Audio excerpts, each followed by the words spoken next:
ഏതൊരു ഡെവലപ്പറും അറിഞ്ഞിരിക്കേണ്ട 4 VS code extensions. Hi, ഞാൻ Sofan. I'm a full stack developer and building a 2 startups called Saf binaries and Saf graphs. അപ്പോൾ ഈ VS code എക്സ്റ്റൻഷനെ പറ്റി പറയുമ്പോൾ അതിൽ ഒന്നാമത്തെ എക്സ്റ്റൻഷൻ ആണ് Prettier എന്ന് പറയുന്നത്. പല ആളുകളും പല രീതിയിലായിരിക്കും കോഡ് ചെയ്യുക.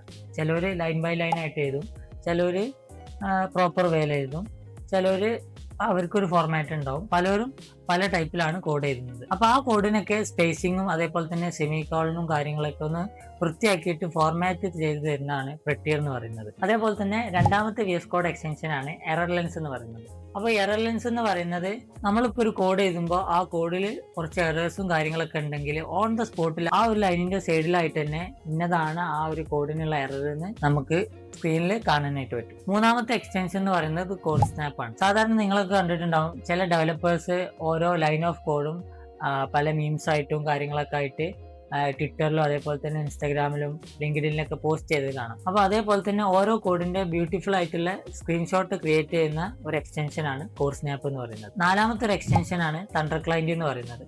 അതായത് നമ്മളിപ്പോൾ ഒരു വെബ്സൈറ്റ് ഉണ്ടാക്കി ഒരാൾക്ക് കൊടുക്കുന്നതിന് മുമ്പ് അതിലിപ്പോൾ ഉദാഹരണം പറയുകയാണെങ്കിൽ ഒരു ഡാറ്റ എൻ്റർ ചെയ്യേണ്ട ഒരു ഫോം ഫില്ല് ചെയ്യാനോ അങ്ങനെയൊക്കെ എന്തെങ്കിലും ഉണ്ടെന്നുണ്ടെങ്കിൽ ആ ഒരു ഫോമിൽ നമ്മൾ ഡാറ്റാസ് എൻ്റർ ചെയ്യുമ്പോൾ ആ ഒരു ഡാറ്റ കറക്റ്റ് ഡാറ്റാബേസിലോട്ട് എൻ്റർ ആവുന്നുണ്ടോ എന്നുള്ള കാര്യങ്ങളൊക്കെ ചെക്ക് ചെയ്യാൻ വേണ്ടിയിട്ടാണ് Thunderclient യൂസ് ചെയ്യുന്നത്.